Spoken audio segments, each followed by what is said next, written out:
Hello, I'm glad to see you. My name is Gulshat. Today we will talk about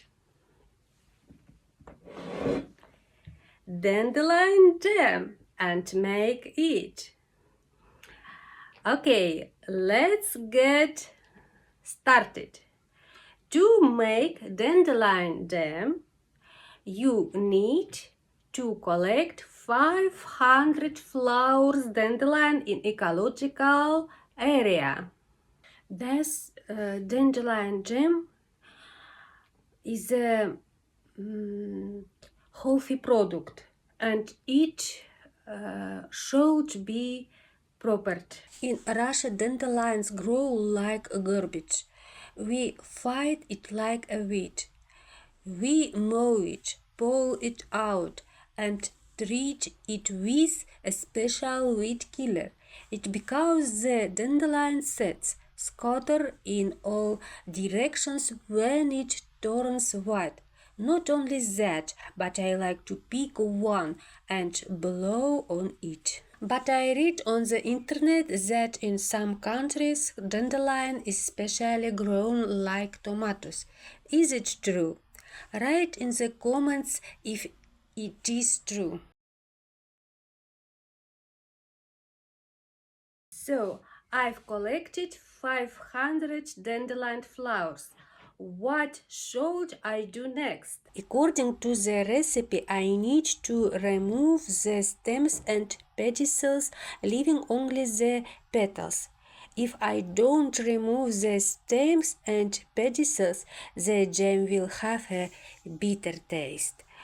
Okay, but I want to experiment today, so I'll make the jam without removing the stems and pedicels. This is how I'll prepare the jam. Studied a lot of recipes on the internet. Some recipes say that you shouldn't soak it because the pollen will wash away, which is the most beneficial part of the flour that you want to preserve.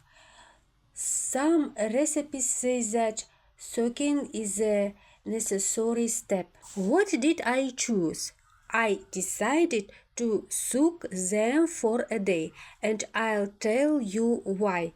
But first, I'll fill the dandelions with water and let them soak for exactly 24 hours.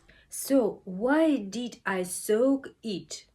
According to the recipe, I need to remove the stems and pedicels, leaving only the petals. If I don't remove the stems and pedicels, the jam will have a bitter taste.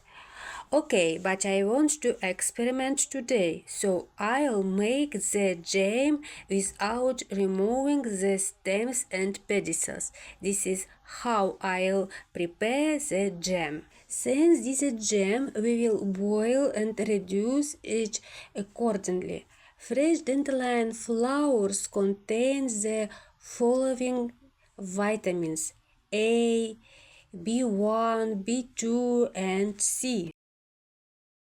And now, attention, the boiling point of water is 100 degrees Celsius. Vitamin A is destroyed at high temperatures above 100 degrees Celsius. During prolonged heat treatment such as frying, when the food boils for a long time, most of the rationale is destroyed. For example, it can withstand temperatures of 120-130 degrees Celsius in the absence of oxidants. Vitamin B1 begins to degrade at temperatures above 100 degrees Celsius. It is particularly susceptible to damage during prolonged heat treatment.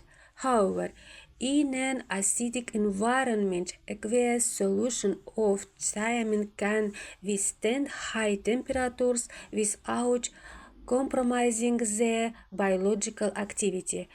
To preserve more vitamin B1, it is recommended to us cooking methods that minimize the exposure to high temperatures, such as stewing, baking, steaming, or quick frying. Vitamin B2 decomposes at temperature of about 280 degrees Celsius. However, it is relatively resistant to heating in an acidic environment. Vitamin C begins to break down at temperatures above 16 degrees Celsius. It is completely destroyed at 18.5 to 19.5 degrees Celsius. When vegetables, fruits, or herbs are boiled, the destruction process begins immediately. Vitamin C is almost completely destroyed after 2-3 minutes. Long-term boiling can result in losses of up to 15-17%. Thus, the picture is as follows. Jam can be beneficial due to its content of vitamins such as B1, B2, and vitamin A, which is questionable. Why is it questionable? Vitamin A is a fat-soluble vitamin. To ensure its proper absorption, it should be consumed with oils. And let's start preparing it. So the dandelions have been soaking in water for a day. Now I am going to rinse the dandelions lightly, place them in pot and cover them with 1 liter of filtered water. I'll use stainless steel pot for cooking, which is an important aspect of making this jam. I'll bring everything to boil and turn it off. Let the mixture cool down slightly. Now the mixture must be separated. In the prepared liquid, add 1 kilogram of sugar, 0.5 teaspoon of citric acid. Create an acidic environment for our vitamins B1 and B2. Put on the fire and bring to boil. After boiling, cook the jam for 30 minutes on low heat. Once the 30 minutes have passed, remove the pan from the heat and let it cool slightly. Then pour the jam into a jar. Let me remind you that I did an experiment to see if the jam would be bitter if I left the stalks and stems. I tried the jam and it was slightly bitter, but I liked it. Enjoy your meal. What a delicious jam. I recommend it.